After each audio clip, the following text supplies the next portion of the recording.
Hello दोस्तों, आप लोग कैसे हैं। आशा करता हूं कि आप लोग अच्छे होंगे। मैं इंग्लिश ग्रामर में आपको प्रोनाउन पढ़ा रहा था, तो जिसमें पर्सनल और पोसेसिव ये दोनों प्रोनाउन पढ़ा चुका था। आज की वीडियो में 4 प्रोनाउन हम लोग पढ़ने वाले हैं। मैंने बताया था कि मेनली 6 प्रकार के प्रोनाउंस होते हैं, तो 2 तो मैं पढ़ा चुका हूँ, पर्सनल और पोसेसिव। इसमें हम 4 और पढ़ने वाले हैं, टोटल हो जाएगा 6। और बाकी जितने भी प्रोनाउंस है वो भी मैं आपको नेक्स्ट पार्ट में पढ़ा दूंगा, टोटल कंप्लीट कर दूंगा। तो इसमें 4 कौन कौन से पढ़ने वाले हैं। पहला है रिलेटिव, है ना, पहला है रिलेटिव प्रोनाउन, ठीक है। दूसरा है रिफ्लेक्सिव प्रोनाउन, ध्यान सुनिए, relative pronoun, reflexive pronoun, interrogative pronoun, और लास्ट पढ़ेंगे डेमोस्ट्रेटिव प्रोनाउन, है ना, डेमोस्ट्रेटिव प्रोनाउन। यानी हम लोग ये 4 प्रोनाउंस इस वीडियो में पढ़ने वाले हैं। क्लियर। चलिए अब मैं आपको बताऊं कि रिलेटिव प्रोनाउंस, देखिए नाम लिखा है रिलेटिव, तो रिलेटिव मतलब क्या होता है ना, हमारे रिलेशन के जब भी कोई लोग आते हैं तो नहीं बोलते ये रिलेशन वाले हैं, रिलेशन, तो ऐसे है रिलेटिव, यानी एक दूसरे से संबंध बताने वाला। तो इस प्रकार का प्रोनाउन जो होता है ना, संबंधवाचक सर्वनाम इसको हिंदी में बोलते हैं। यानी रिलेटिव प्रोनाउंस क्या होता है, संबंधवाचक सर्वनाम, ठीक है। अब ये संबंध बताएगा, वाक्यों को क्या बताएगा, संबंध बताएगा। ध्यान रखिएगा, जब भी रिलेटिव प्रोनाउंस होंगे वो कहीं ना कहीं बीच में प्रयोग होगा। कहाँ होगा, बीच में प्रयोग होगा। जैसे अगर आपको हु दिख जाए किसी वाक्य के बीच में, तो आप समझ जाइएगा कि वो रिलेटिव प्रोनाउन है। क्लियर। ऐसे ही आपको हुम दिख जाए तो भी रिलेटिव है। तो who, whom, whose, which, that, ये किसी वाक्य के बीच में अगर आपको दिख जाए, क्या क्या, तो who, whom, whose, which, that, who, whose, whom, which, that, 5 जो है कि आपको याद रखना है। कौन कौन सा, who, whom, whose, which, that, ठीक है। अगर ये 5 याद रखते हैं, अब 5 कहीं भी अगर किसी वाक्य के बीच में दिख जाए, ठीक है, कोई वाक्य है उसके बीच में अगर दिख जाए ये शब्द, क्या क्या चीज, who, whom, whose, which, that, ये 5 चीजें आपको दिख जाए तो समझ जाइएगा कि किस शब्द में, किस सेंस में प्रयोग हुआ है, तो रिलेटिव प्रोनाउंस में, यानी संबंधवाचक सर्वनाम, ये संबंध बता रहा है ना किसी न किसी को।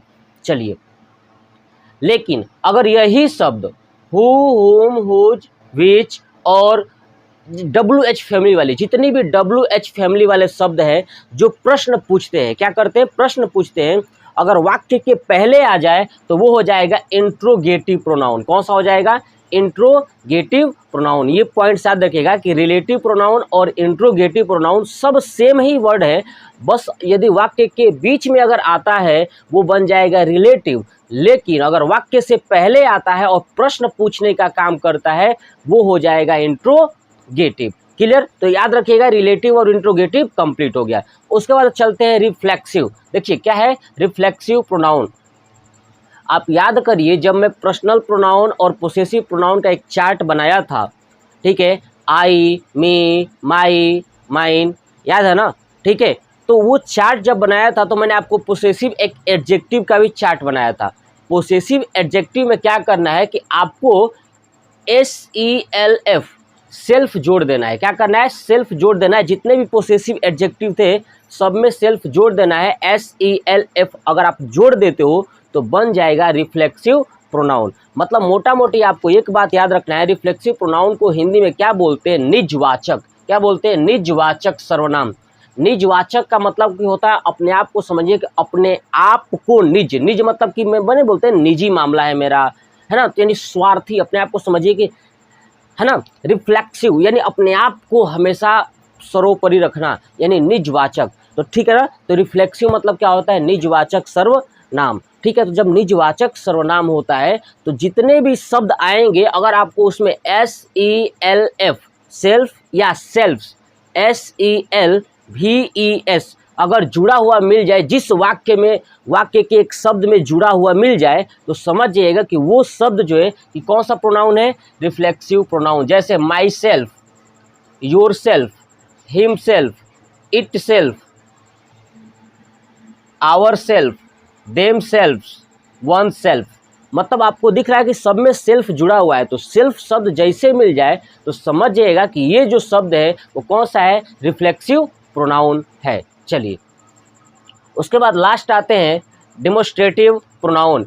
डेमोस्ट्रेटिव का मतलब होता है संकेतवाचक सर्वनाम। क्या होता है, संकेतवाचक, यानी हम ऐसे शब्द का प्रयोग करेंगे जो किसी न किसी को संकेत देगा, है ना, संकेत यानी बताने का काम करेगा, तो वो होता है डेमोस्ट्रेटिव प्रोनाउन, है ना, संकेतवाचक सर्वनाम। अब आपको याद रखने का तरीका बता देता हूँ, कैसे आप याद रखोगे कि डेमोस्ट्रेटिव को बोलते हैं संकेत। देखिए जब कोई नया नया टीचर्स आते हैं तो किसी क्लास में क्या होता है ना, उसका डेमो दिलाया जाता है। तो डेमो मतलब कि बच्चों को संकेत दिलाया जाता है कि ये टीचर कैसे पढ़ाते हैं। तो याद रखिएगा जब नया नया क्लास टीचर आते हैं, ठीक है ना, तो उनको डेमो दिलाया जाता है। तो जैसे डेमो देंगे तो पता चलेगा, वो संकेत देंगे बच्चों को कि कैसे पढ़ा रहे हैं। तो याद रखिएगा डेमो से संकेतवाचक सर्वनाम है ना, तो डेमोस्ट्रेटिव। चलिए अब कौन कौन सा शब्द है, this, that, these, those, such. This, that, these, those, such. This, that, these, those, such. ये आपको पूरा डेमोस्ट्रेटिव प्रोनाउन याद रखना है। क्लियर। तो ये था हमारा टोटल 4 प्रोनाउन और पीछे का 2, टोटल मेन जो 6 था वो कंप्लीट हो चुका है। बाकी और 4 है जो नेक्स्ट पार्ट में मैं आपको वो पूरा प्रोनाउंस बता दूंगा। ठीक है, उसके बाद हम लोग पढ़ने वाले हैं वर्ब। ठीक है, तो ये वीडियो आपको कैसा लगा कमेंट बॉक्स में कमेंट करके ज़रूर बताइएगा।